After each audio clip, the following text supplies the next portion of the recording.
રાજકોટમાં યુવકની હત્યાથી ચકચાર.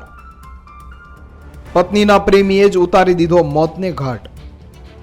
પત્નીના પ્રેમી સહિત 2 લોકો પોલીસના કબજે.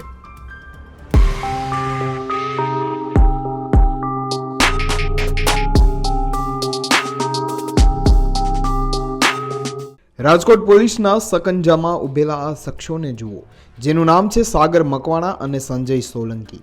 આ બંને શખ્સો પર આરોપ એવો લગાડવામાં આવ્યો છે કે તેમણે હત્યા કરી છે. સમગ્ર મામલા પર નજર કરીએ તો આજી ડેમ રોડ પર અમૂલ સર્કલ નજીક ફૂટપાથ પર રહેતા મુકેશભાઈ ગુજરાતી નામના વ્યક્તિની હત્યા કરાયેલી લાશ મળી હતી. જે બાદ ગંભીર ગુનાને પગલે પોલીસ તરત જ એક્શનમાં આવી ગઈ હતી અને તરત જ પોલીસનો કાફલો ઘટના સ્થળે દોડી આવ્યો હતો. તપાસ કરતા માથામાં તીક્ષ્ણ હથિયાર ઝીકી અને હત્યા કરી હોવાનું આ શખ્સો એનું સામે આવ્યું હતું અને ત્યાંથી તે લોકો નાસી છૂટ્યા હતા. પોલીસ પૂછપરછમાં હત્યાના બનાવ બાદ એક રિક્ષા શંકાસ્પદ હાલતમાં ત્યાંથી નીકળી હોવાનો પણ ખુલાસો થયો. જે બાદ પોલીસે વધુ તપાસ તેજ કરતા તે સ્થળે હત્યા થઈ હતી અને ત્યારથી જ શંકાસ્પદ રિક્ષા જે માર્ગે ગઈ હતી ત્યાંના સીસીટીવી તપાસવામાં આવે છે. થોરાળા પોલીસે મૃતકના નાના ભાઈ રામજીભાઈ ગુજરાતીની ફરિયાદ નોંધી હતી અને હત્યારાઓ ગોંડલ ચોકડી નજીક પહોંચતા જ પોલીસે દબોચી લીધા હતા. જોકે આ બંને લોકોએ પોલીસને શું કહ્યું સાંભળો. ગઈકાલે થોરાળા પોસ્ટે વિસ્તારમાં એક મૃતદેહ મળી આવ્યો હતો, જેના ફેસ ઉપર ઇજાઓના નિશાન હતા અને પ્રથમ દ્રષ્ટિયા હત્યા જેવો બનાવ લાગતું હતું. એટલે થોરાળા પોલીસ સ્ટેશનમાં બીએનએસની કલમ 103(1) મુજબ હત્યાનો ગુનો દાખલ કરી તપાસ હાથ ધરવામાં આવેલ હતી. અને મૃતકનું નામ મુકેશભાઈ અરજણભાઈ ગુજરાતી, ઉંમર વર્ષ 41 છે. થોરાળા પોસ્ટે પીઆઈ શ્રી વાઘેલા અને એલસીબી ઝોન 1 પીએસઆઈ શ્રી બોરીસાગરના નેતૃત્વમાં તપાસ હાથ ધરવામાં આવેલ હતી અને અત્યાર સુધી 2 આરોપી હત્યાના બનાવમાં હસ્તગત કરવામાં આવેલ છે. બંને આરોપીઓના નામ સાગર મકવાણા, જેની ઉંમર 24 વર્ષ, અને સંજય સોલંકી, જેની ઉંમર 22 વર્ષ છે. બેને હસ્તગત કરવામાં આવેલ છે. જોકે આ મામલે ગંભીર બનતા જ પોલીસને કોઈ વાતની શંકા જાય છે અને વધુ કડકાઈથી પૂછપરછ કરી અને હત્યા પાછળનું કારણ સામે આવતા પોલીસે શું કહ્યું.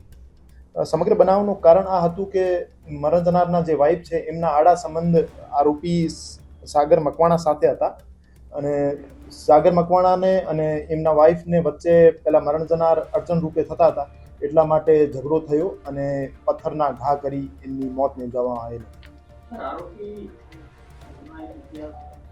આરોપી અને મરણ જનાર બંનેના ગુનાહિત ઇતિહાસ છે. મરણ જનારના વિરુદ્ધ ઘરફોડ ચોરીઓના ગુના દાખલ થયેલા છે અને આરોપી વિરુદ્ધ પોક્સો 376 નો એક ગુનો દાખલ થયેલો છે. કઈ રીતે બંને મળ્યા હતા? જે આ ઘટના કઈ રીતે અગાઉ એ જ દિવસે 4 વાગ્યાની આજુબાજુ આજી ડેમ ચોકડી ઉપર બંનેના વચ્ચે ઝઘડો થયો હતો. એમની પત્ની, એમનો સાળો અને બંને આરોપી અને મરણ જનાર ભેગા હતા.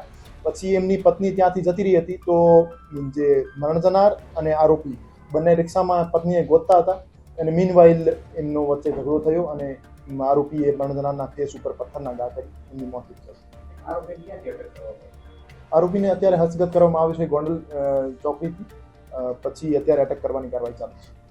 પોલીસની પ્રાથમિક તપાસમાં સાગર મકવાણા વિરુદ્ધ અગાઉ અપહરણ, દુષ્કર્મ સહિત કલમ હેઠળ 3 ગુના નોંધાઈ ગયેલા છે, જ્યારે કે મરણ જનાર મુકેશ ગુજરાતી વિરુદ્ધ ઘરફોડ, ચોરી સહિતના ગુના નોંધાઈ ચૂક્યા છે. હત્યાના ગુનામાં આરોપીઓને પોલીસે જેલના સળિયા ગણતા કરી દીધા છે. રાજકોટથી રોનક મજીઠિયાનો અહેવાલ, ગુજરાત તક.